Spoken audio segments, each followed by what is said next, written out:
अब तक हमने भारतीय मानसून के अंतर्गत मानसून की उत्पत्ति के सिद्धांत, मानसून का अग्रसरण और वर्षा लाने वाले यंत्र, monsoon gap, retreat of monsoon, इन सब का अध्ययन किया। आज हम भारत में वर्षा के वितरण का अध्ययन करेंगे, अर्थात भारत के कौन से क्षेत्र में कितनी वर्षा होती है, क्यों होती है, इसका हम अध्ययन करेंगे।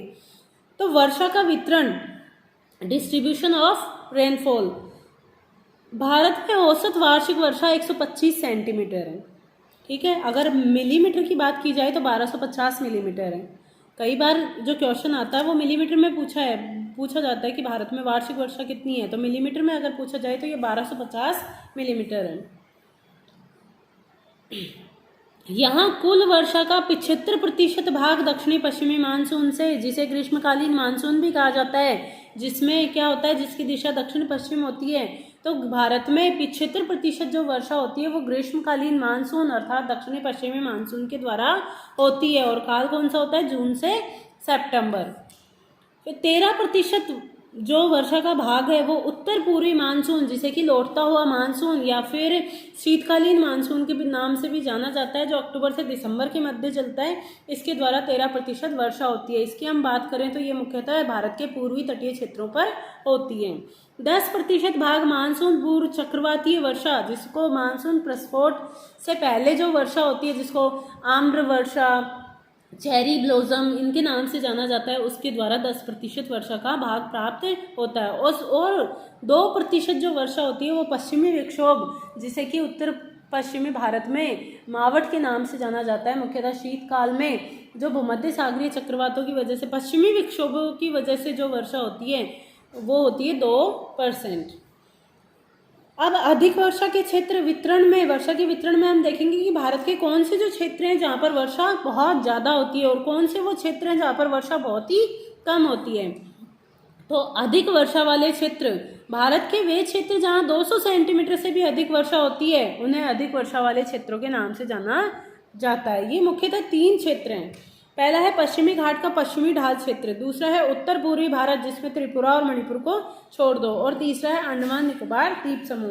तो अगर मानचित्र में अध्ययन किया जाए तो मुख्यतः भारत में अधिकतम वर्षा का जो क्षेत्र होगा वो एक तो ये पश्चिमी घाट का पश्चिमी ढाल वाला क्षेत्र होगा, एक ये उत्तर पूर्वी भारत वाला क्षेत्र होगा। मुख्यतः सर्वाधिक वर्षा वाला क्षेत्र ये वाला ही होता है। उसके अलावा अंडमान निकोबार द्वीप समूह वाला क्षेत्र होगा, क्योंकि ये चारों तरफ से सागर से घिरा हुआ है, भूमध्य रेखा के भी निकट है और पर्याप्त मात्रा में आर्द्रता उपलब्ध होने के कारण इस क्षेत्र में वर्षा भी अधिक होती है। तो अब हम इनके कारणों का अध्ययन करते हैं। तो ये जो क्षेत्र है, अब देखो अरब सागरीय मानसून द्वारा जैसे ही दक्षिणी पश्चिमी पवनें यहाँ इस दिशा में, दक्षिण पश्चिम दिशा में प्रवेश करती है भारत में, जिसको अरब सागर से प्रवेश करता है, तो इसे अरब सागरीय मानसून के नाम से जाना जाता है। तो इस क्षेत्र में क्या है, इनके लंबवत एक पश्चिमी घाट पर्वतमाला पाई जाती है। तो जैसे ही ये लंबवत, हमने इसका अध्ययन किया था कि ये जो पश्चिमी घाट पर्वतमाला है ये पाई जाती है, तो जैसे ही दक्षिणी पश्चिमी मानसून पवनें इन पर्वतों के ढाल पर चढ़ती है, तो पर्वतों के ढाल पर चढ़ते ही क्या होता है, हवा को ऊपर उठना पड़ता है। ऊपर उठने के कारण इनकी सापेक्षिक आर्द्रता क्या हो जाएगी, सापेक्षिक ऊपर जैसे ही हवाएं उठेगी इनका टेम्परेचर क्या हो जाएगा, कम हो जाएगा। टेम्परेचर कम हो जाएगा, निरपेक्ष आर्द्रता इनकी क्या है, वही है। टेम्परेचर कम होते ही इनकी आर्द्रता धारण करने की क्षमता क्या हो जाएगी, कम हो जाएगी।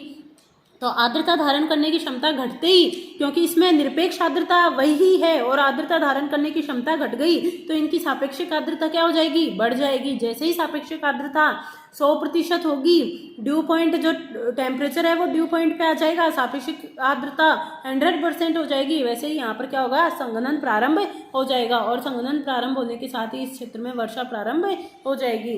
इसलिए पश्चिमी घाट के ये जो पश्चिमी ढाल वाला जो क्षेत्र है, यहाँ पर बहुत अधिक 200 सेंटीमीटर से अधिक वर्षा होती है। लेकिन ये जो क्षेत्र है, इसका पूर्वी ढाल वाला जो क्षेत्र है, जैसे ही पवनें यहाँ आएगी, यहाँ पर नीचे की ओर उतरना प्रारंभ करेगी, तो नीचे उतरते ही क्या हो जाएगा, टेम्परेचर क्या होगा, बढ़ेगा।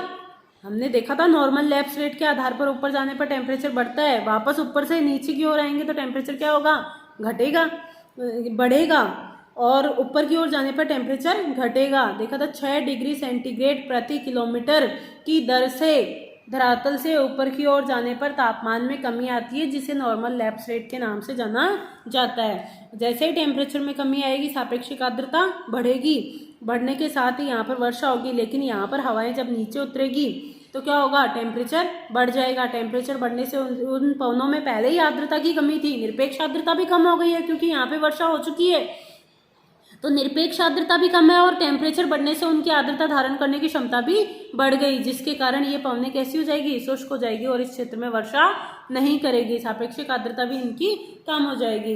तो ये जो क्षेत्र होता है ये क्या होता है, अपेक्षाकृत बहुत कम वर्षा प्राप्त करता है और ये क्षेत्र जो होगा ये बहुत अधिक वर्षा प्राप्त करता है। जो दूसरा क्षेत्र है उत्तर पूर्वी भारत, तो यहाँ पर हम देखते हैं कि 3 पर्वतमालाएं, गारो, खासी, जयंतियाँ। पहली चीज तो यहाँ से जब बंगाल की खाड़ी वाले मानसून की शाखा यहाँ पर प्रवेश कर रही है तो यहाँ पर क्या हो रहा है, खूब सारी पर्वतमालाएं पाई जा रही हैं, ठीक है, इस तरीके से मिकिर और गारो, खासी, जयंतियाँ, तो ये कीपाकार फनल शेप बना लेती है जिसके कारण इस क्षेत्र में सर्वाधिक वर्षा होती है। देखो गारो, खासी, जयंतियाँ ये मेघालय के पठार के चारों तरफ पाई जाने वाली ये पर्वत मालाएं हैं, तो इनसे टकराकर हवाएं यहाँ पर क्या होगी, सर्वाधिक। अब बंगाल की खाड़ी से आ रही है तो उनमें मॉइस्चर पर्याप्त मात्रा में पाया जा रहा है, ऊपर से पहाड़ी क्षेत्र आ गया तो हवाओं के ऊपर उठने के कारण सापेक्षिक निरपेक्ष आर्द्रता पहले ही अधिक थी, सापेक्षिक आर्द्रता भी बढ़ जाएगी, इसलिए इस क्षेत्र में सर्वाधिक वर्षा प्राप्त होगी और ये उत्तर पूर्वी भारत पूरे में क्या होगी, वर्षा की मात्रा अधिक होगी। तीसरा है अंडमान निकोबार द्वीप समूह, तो उसके बारे में हम बता ही चुके हैं कि यहाँ पर क्या होगा, क्योंकि ये चारों तरफ से सागर से घिरा हुआ है और पर्याप्त मात्रा में आर्द्रता की उपलब्धता के कारण इन क्षेत्रों में वर्षा होती है। अब दूसरा है अति अल्प वर्षा के क्षेत्र। अति अल्प वर्षा के क्षेत्र, इस क्षेत्र में औसत वार्षिक वर्षा 50 सेंटीमीटर से भी कम होती है, यानी यहाँ पर वर्षा बहुत ही कम होती है। तो इनकी अगर बात की जाए तो इसके तहत भी 3 प्रमुख क्षेत्र आते हैं। जैसे अधिक वर्षा वाले क्षेत्र मुख्यतः 3 थे, पश्चिमी घाट का पश्चिमी ढाल, उत्तर पूर्वी भारत, अंडमान निकोबार द्वीप समूह। वैसे ही अति अल्प वृष्टि के भी 3 प्रमुख क्षेत्र है। पहला है उत्तरी गुजरात, पश्चिमी राजस्थान, पंजाब हरियाणा का दक्षिणी भाग। तो इसका हम अध्ययन कर चुके हैं क्योंकि यहाँ पर क्या है, अरावली पर्वतमाला, और अरावली पर्वतमाला की दिशा क्या है, मानसून पवनों के समानांतर, जिसके कारण मानसून पवनें जैसे ही यहाँ पर प्रवेश करती है अरब सागरीय मानसून की शाखा, क्योंकि इस क्षेत्र में ज़्यादा पर्वतीय अवरोध है नहीं और ये अरावली पर्वतमाला जो है ये भी इन पवनों के क्या है, समानांतर है, इसलिए इस क्षेत्र में भी वर्षा अपेक्षाकृत क्या होगी, कम होगी। इस क्षेत्र में तो बंगाल की खाड़ी मानसून द्वारा थोड़ी बहुत वर्षा हो जाएगी, लेकिन क्योंकि ये वृष्टि छाया प्रदेश में आएंगे, बंगाल की खाड़ी मानसून की शाखा जैसे ही अरावली पर्वतमाला से यहाँ पे टकराएगी तो यहाँ पर अपनी वर्षा कर देगी और इसके बाद नीचे उतरेगी तो ये भी वृष्टि छाया प्रदेश में, बंगाल की खाड़ी मानसून क्षेत्र के वृष्टि छाया प्रदेश में आता है, इसलिए वर्षा नहीं होती। और अरब सागरीय मानसून पवनें अरावली पर्वतमाला के समानांतर होने के कारण सीधे उत्तर में चली जाती है, इस कारण वर्षा नहीं होगी। तो यह अत्यल्प वृष्टि वाले क्षेत्र में आता है। दूसरा अत्यल्प वृष्टि वाले क्षेत्र में ये वाला क्षेत्र आता है जो पश्चिमी घाट का पूर्वी ढाल वाला जो क्षेत्र है। क्यों है, क्योंकि ये भी वृष्टि छाया प्रदेश में आता है। इस क्षेत्र में पवनें नीचे उतरती है जिसके कारण उनकी सापेक्षिक आर्द्रता बहुत कम हो जाती है और शुष्कता, पवनों में शुष्कता होने के कारण इस क्षेत्र में भी वर्षा नहीं होती। पश्चिमी घाट दूसरा है, पश्चिमी घाट पर्वत का वृष्टि छाया प्रदेश। तीसरा है लद्दाख का मरुस्थल। अब लद्दाख के मरुस्थल वाले क्षेत्र में भी क्या होती है कि टेम्परेचर बहुत कम होता है जिसके कारण जो है ये शीत मरुस्थल की संज्ञा में आता है। अब है मानसूनी वर्षा में अत्यधिक परिवर्तनशीलता पाई जाती है। वेरिएबिलिटी एक अलग चीज है वितरण में।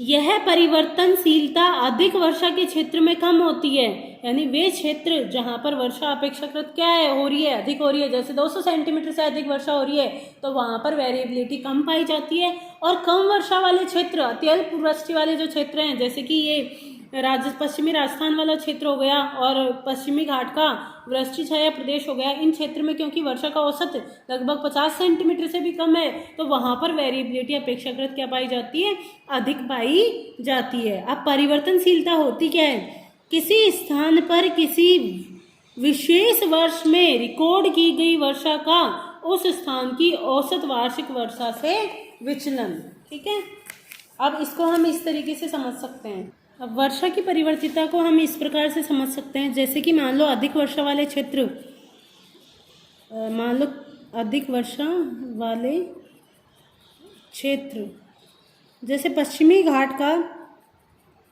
पश्चिमी ढाल वाला क्षेत्र ले लो, तो वहाँ की औसत वार्षिक वर्षा कितनी है, 200 सेंटीमीटर।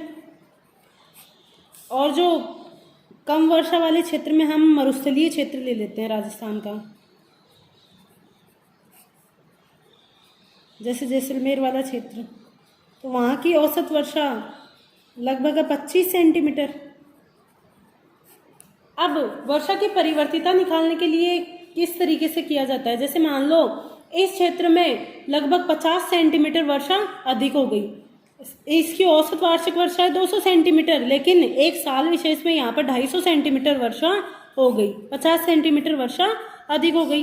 अब यहाँ पे भी मान लो हम 50 सेंटीमीटर, मरुस्थलीय क्षेत्र में जैसलमेर में भी 50 सेंटीमीटर वर्षा अधिक हो गई, तो यहाँ पर हो गई कितनी, 75 सेंटीमीटर वर्षा।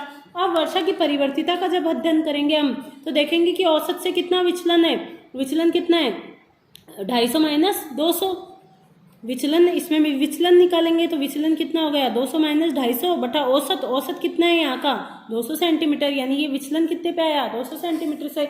और यहाँ पे अगर अध्ययन किया जाए कम क्षेत्र वाले में, तो यहाँ का औसत कितना है 25, तो 25 औसत से विचलन कितना हो गया 75 माइनस 25 बटा औसत वार्षिक वर्षा है 25 सेंटीमीटर। तो इसको अगर प्रतिशत में निकाला जाए, तो वर्षा की परिवर्तिता को हमेशा प्रतिशत में ज्ञात किया जाए तो जाता है, तो प्रतिशत में अध्ययन किया जाए तो यहाँ पर कितना आएगा 50 बटा 200 इंटू 100, तो यहाँ पर वर्षा की परिवर्तिता कितनी आ गई 25%, ठीक है। और यहाँ पर अगर परिवर्तिता का अध्ययन किया जाए तो 50 बटा 25 इंटू 100,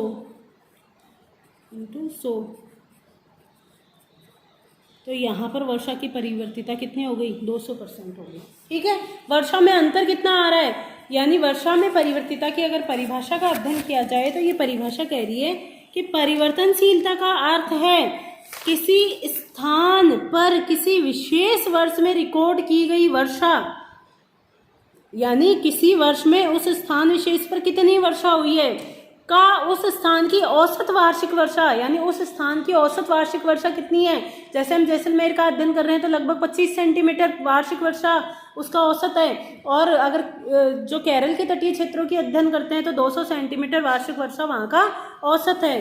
तो औसत से विचलन कितना है, तो हम इसमें पहले विचलन निकाल रहे हैं कि देखो दोनों क्षेत्रों में अगर बात की जाए, अधिक वर्षा वाला जो केरल वाला जो क्षेत्र है यहाँ पर भी विचलन कितना है 50 सेंटीमीटर का, ठीक है, 50 सेंटीमीटर का विचलन है। और मरुस्थलीय क्षेत्र अगर जैसलमेर का भी अध्ययन किया जाता है तो यहाँ पर भी विचलन कितना है 50 सेंटीमीटर का।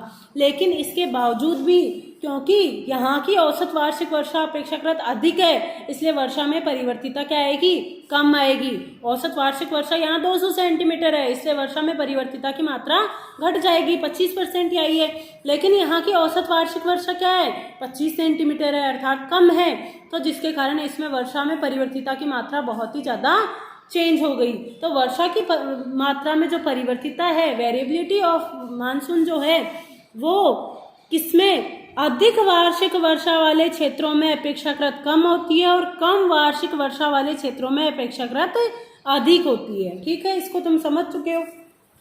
अब है मानसून का फटना, यानी जिसको मानसून के प्रस्फोट के नाम से भी जाना जाता है।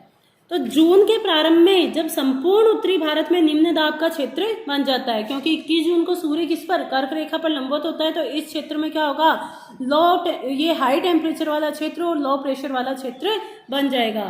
तो जैसे ही ये लो प्रेशर क्षेत्र बनता है तो हिंद महासागर की ओर से दक्षिणी पश्चिमी मानसून की जो पवनें होती है वो भारत में प्रवेश करती है और अचानक गरज व चमक के साथ वर्षा लाती है। इसे ही मानसून के प्रस्फोट या मानसून के फटने के नाम से जाना जाता है, ठीक है। यहीं पर अपना भारतीय मानसून खत्म होता है। नेक्स्ट टॉपिक हम भारत की मिट्टियाँ अगले सेशन में पढ़ेंगे।